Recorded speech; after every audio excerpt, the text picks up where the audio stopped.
En France, leurs silhouettes sont reconnaissables entre mille.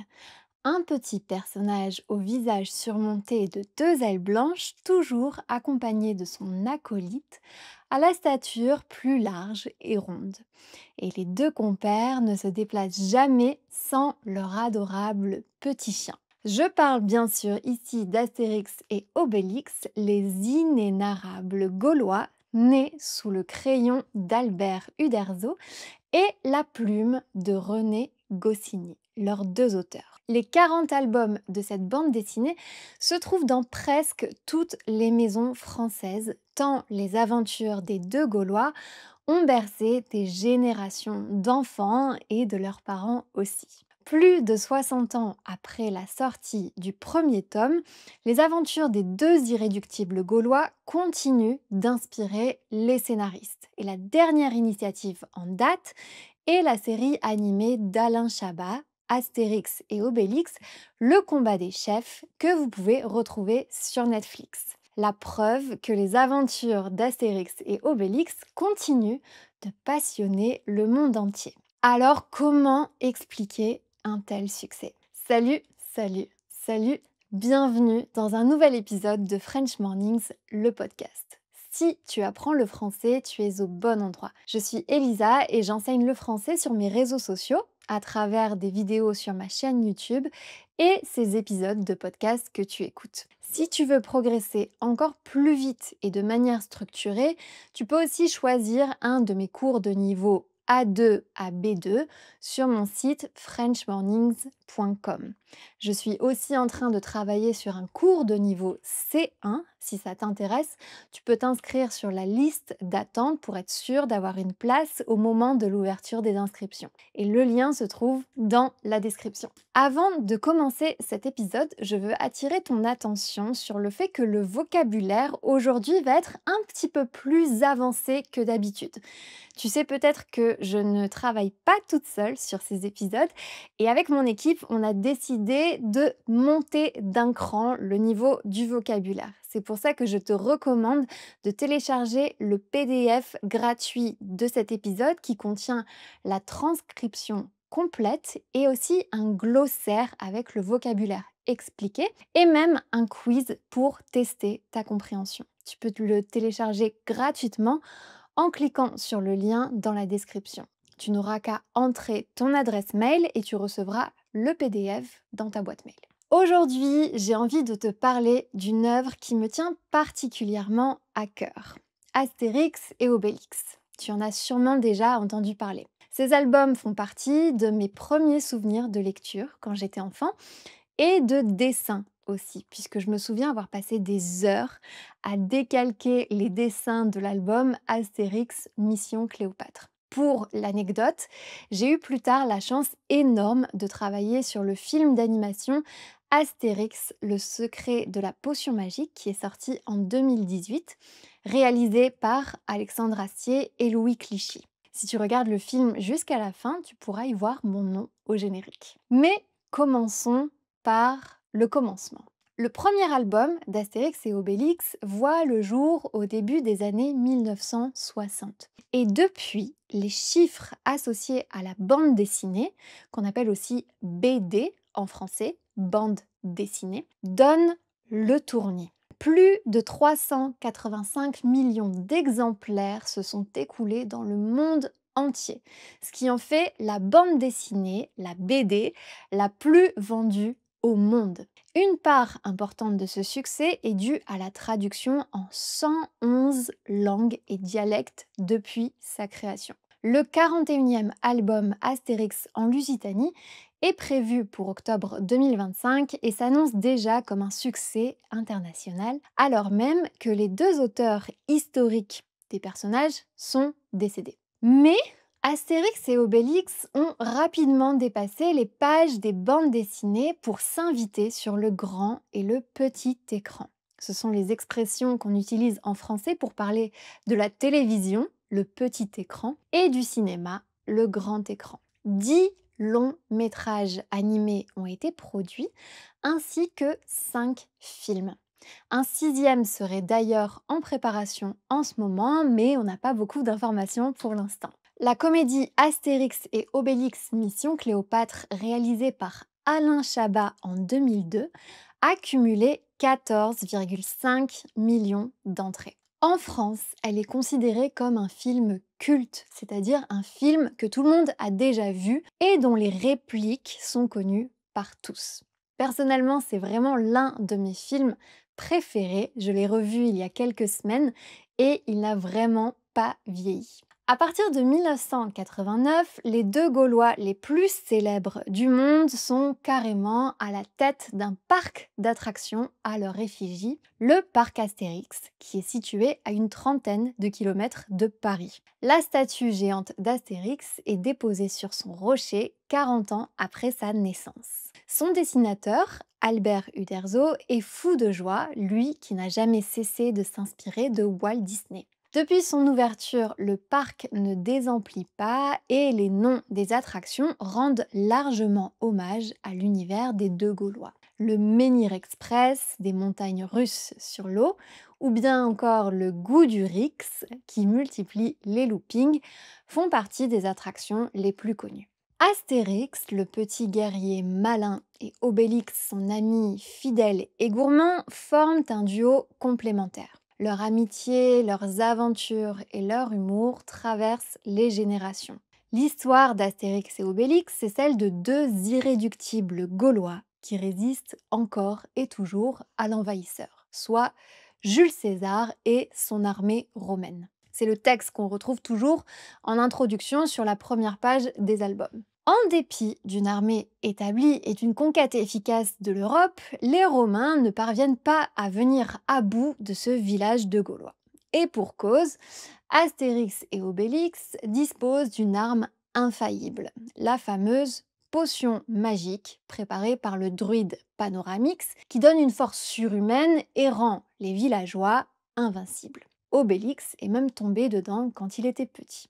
Dans la BD, l'universalisme est latent, c'est-à-dire présent mais pas vraiment mis en évidence. Les Gaulois défendent des valeurs démocratiques et humanistes face à un État autoritaire et expansionniste représenté par la République romaine et Jules César. Mais les héros sont aussi dotés d'un capital sympathie et sont aisément, c'est-à-dire facilement, identifiables. Le duo Astérix et Obélix d'abord fonctionne à merveille, avec le petit, malin et rusé, Astérix, et le grand, fort et naïf. Autour d'eux, une galerie de plus de 400 personnages secondaires tels que Panoramix, le druide, Abraraccourcix, le chef du village, Numéro bis, l'architecte de Cléopâtre, et j'en passe, tous plus savoureux les uns que les autres, peuplent les pages de la BD. Les jeux de mots sur leur nom font bien évidemment partie du succès de la série. Et si Astérix et Obélix sont aussi populaires, c'est aussi parce que leurs auteurs jouent habilement sur les clichés français et parviennent toujours avec humour à enraciner leurs personnages dans la culture française. On peut distinguer plusieurs grands thèmes dans cette construction culturelle. Le premier, c'est le fameux mythe de nos ancêtres les Gaulois, une citation très connue en France. Ce mythe est apparu au XIXe siècle, quand la France est devenue un État-nation moderne comme ses voisins européens. À ce moment-là, les dirigeants de la République ont voulu créer une culture commune pour tous les Français. Et pour ça, il fallait inventer une histoire partagée. C'est ainsi qu'on a présenté les Gaulois comme les tout premiers Français. En réalité, les Français descendent de diverses tribus et peuples et pas exclusivement des Gaulois. Et Astérix a contribué à populariser cette image, même si c'était de manière humoristique. À la fin du XIXe siècle, on crée aussi l'école gratuite, laïque et obligatoire, sous l'impulsion du ministre de l'Éducation de l'époque, Jules Ferry. Et cette école va transmettre ce récit national avec ses héros, les fameux Gaulois. On apprend ça en cours d'histoire. Astérix et Obélix s'inscrivent dans cette tradition. Ils représentent un peuple uni, fier, qui résiste à l'envahisseur romain. Et la réussite d'Astérix tient au fait que les auteurs se moquent un peu de cette mythologie. Ils montrent des Gaulois bagarreurs, fiers et tournent en dérision, c'est-à-dire qu'ils se moquent un peu de certaines croyances historiques.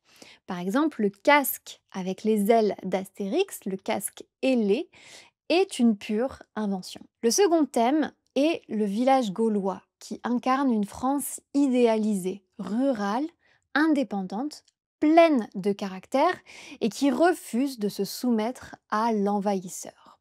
Une France résistante. Le premier album des aventures d'Astérix et Obélix est publié en 1959, soit à peine 14 ans après la fin de la Seconde Guerre mondiale. On peut évidemment y voir un fort parallèle avec la résistance française. Les irréductibles Gaulois, encerclés par les camps romains, résistent coûte que coûte à l'envahisseur. Tout comme les résistants français ont résisté à l'occupation nazie.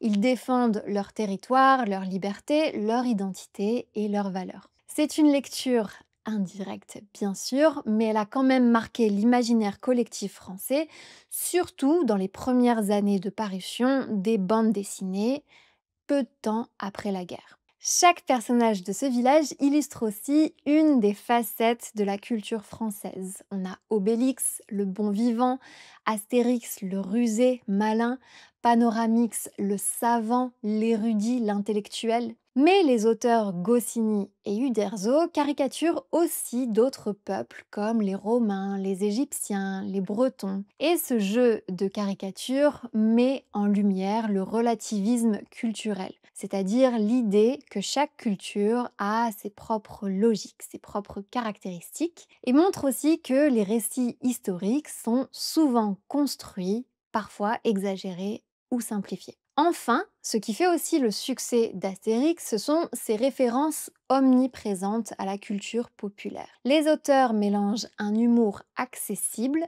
à des situations historiques bien identifiées et n'hésitent pas à transposer des événements modernes dans l'Antiquité. Il y a par exemple une scène dans l'album Les 12 travaux d'Astérix où le petit guerrier doit obtenir le formulaire A38 dans une administration romaine complètement absurde. Et cette scène est une satire brillante de la bureaucratie française.